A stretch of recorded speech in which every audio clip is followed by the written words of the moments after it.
God is good. Napakabuti ng Diyos. Ito ang mga katagang madalas nating marinig, madalas masambit upang maipaalam sa lahat kung paano kumikilos ang Diyos sa ating mga buhay. Sa lahat ng panahon, sa anumang sitwasyon. Isang mapagpalang hapon po sa ating lahat.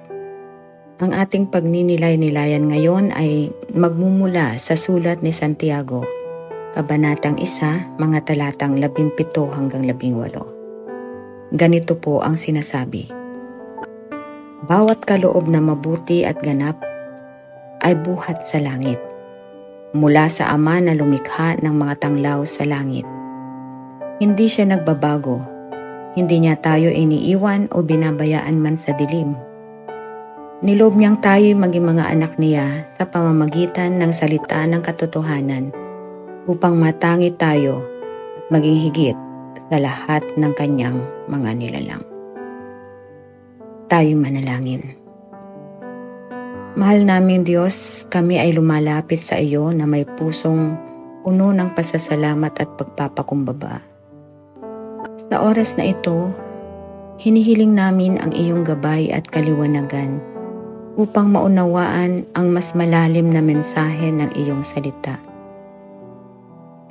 Buksan mo ang aming mga puso at isipan upang aming matutunan ang tunay na kahulugan ng aming pagbasa at magamit ito sa aming pang-araw-araw na buhay.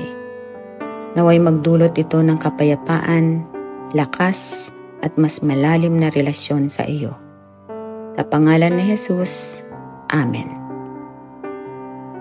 Ang mga talata mula sa Santiago, Kabanatang 1, talatang 17 hanggang 18 ay nagsasaad ng mga mahahalagang katotohanan tungkol sa kabutihan at pagkakaloob ng Diyos sa atin.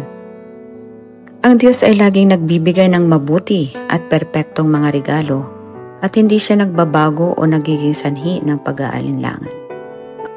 Ang mga talatang ito ay nagpapakita ng kahalagahan ng pagtitiwala sa Diyos na laging nagbibigay ng mabuti para sa atin. Mababasa sa mga naunang talata sa sulat ni Santiago na ang lahat ng ibinibigay at pinahihintulutan ng Diyos ay idinisenyo para sa iyong ikabubuti. Nagbibigay siya ng karunungan sa mga humihingi ng may pananampalataya. Pinahihintulutan niya ang mga pagsubok bilang pagsubok sa iyong pananampalataya upang bumuo ng pagtitiis at magkaroon ng spiritual maturity. Nangako siya ng buhay na walang hanggan sa mga nagtitiis. Hindi niya kailanman tinutukso ang sinuman na magkasala. Tulad ng isinulat ni Pablo sa mga taga-Roma, pinagagawa ng Diyos ang lahat ng mga bagay para sa ikabubuti ng mga umiibig sa Diyos sa mga tinawag ayon sa kanyang layunin.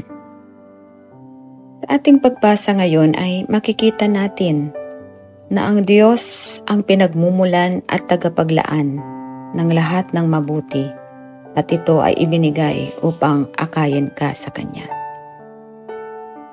May 2 puntos tayong dapat tandaan sa mga talatang ating binasa. Ang talatang 17 ay nagsasabi tungkol sa bawat mabuti at perpektong regalo. Gumagamit ang Diyos ng mga pagsubok upang palakihin ang ating pananampalataya. Ngunit hindi naman lamang iyon ang tanging kasangkapan na kanyang magagamit. Ang Diyos ay nagbibigay ng mabuti at perpektong mga regalo at ang mga kaloob na ito ay nagpapakita ng kanyang kabaitan at awa. Ang mga regalo ng Diyos ay mabuti dahil ito ay kapaki-pakinabang at nakatutulong. Ang mga ito ay perpekto dahil sila ay ibinigay sa pamamagitan ni Jesus at natutugunan ang ating mga pangangailangan. Itinuro ni Pablo ang puntong ito sa Filipos, Kabanatang 4, talatang 11. Ibibigay ng aking Diyos ang lahat ng inyong pangangailangan ayon sa kanyang kayamanan sa kaluwalhatian kay Kristo Jesus. Dahil sa mga nabanggit, tandaan nating ang Diyos ang pinagmumulan ng kabutihan. Batid natin na ang Diyos ay saganang nagbibigay ng karunungan sa lahat ng humihingi ng may pananampalataya. Natutunan na rin natin na ang Diyos ay hindi pinagmumula ng kasamaan at hindi tinutukso ang sinuman. Sa talatang 17, sinabi sa atin na ang lahat ng mabuti ay mula sa Diyos. Tinawag ni Santiago na ang Diyos ang Ama ng mga liwanag. Sa paglalarawan sa Diyos na ganitong paraan, iginuhit ni Santiago ang ating pansin sa banal na kapangyarihan ng Diyos bilang tagalikha ng lahat ng bagay. Ang parehong Diyos na lumikha ng araw, buwan at mga bituin ay biniyayaan tayo ng lahat ng ating mga kailangan para sa buhay at kabanalan. Kahit bilangin ang iyong maraming pagpapala at tandaan na ang bawat isa sa kanila ay ipinagkakaloob ng ating mapagmahal at makapangyarihang Diyos. Ikalawang puntos, dapat nating tandaan na hindi nagbabago ang Diyos. Siya ay may kagandahang loob na nagbibigay sa atin ng magagandang regalo at ito ay mas mabuti kapag naintindihan natin na ang Diyos ay hindi kailanman magbabago. Kapag sinasabi na ang Diyos ay walang pagbabago at hindi kailanman mag-iiba, ito ay dapat na nagbibigay sa atin ng kapanatagan na ang kanyang mga pangako at biyaya ay tiyak at maaasahan. Sa isang mundo na puno ng pagbabago at kawalang katiyakan, ang Diyos ay nananatiling matatag at tapat. Ang kanyang mga kaloob ay hindi nagbabago at ang kanyang pag-ibig at malasakit ay palaging naroon para sa atin. Sinasabi sa verse 18 ang tungkol sa pinakadakilang regalo sa lahat. Ang Diyos ay hindi basta-basta nagbibigay ng mga regalo. Ang kanyang mga regalo ay mabuti at perpekto. Sa makatwid, ang mga ito ay sinadya at idinisenyo upang akayin tayo kay Kristo. Ang Diyos ay mayaman sa awa at sagana sa matatag na pag-ibig. At ang mga ito, ang kabaitan ng Diyos, ay ipinaaabot upang ikaw ay magsisi.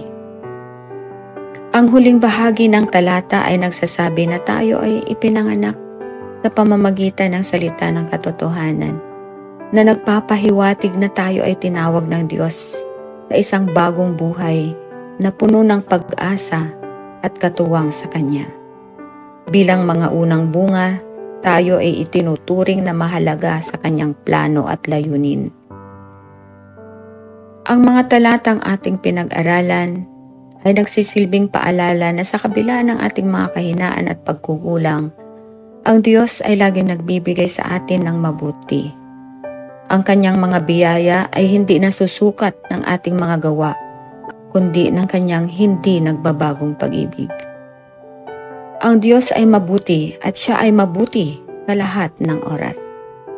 Lahat ng ibinibigay at pinahihintulutan ng Diyos ay idinisenyo para sa ating ikabubuti.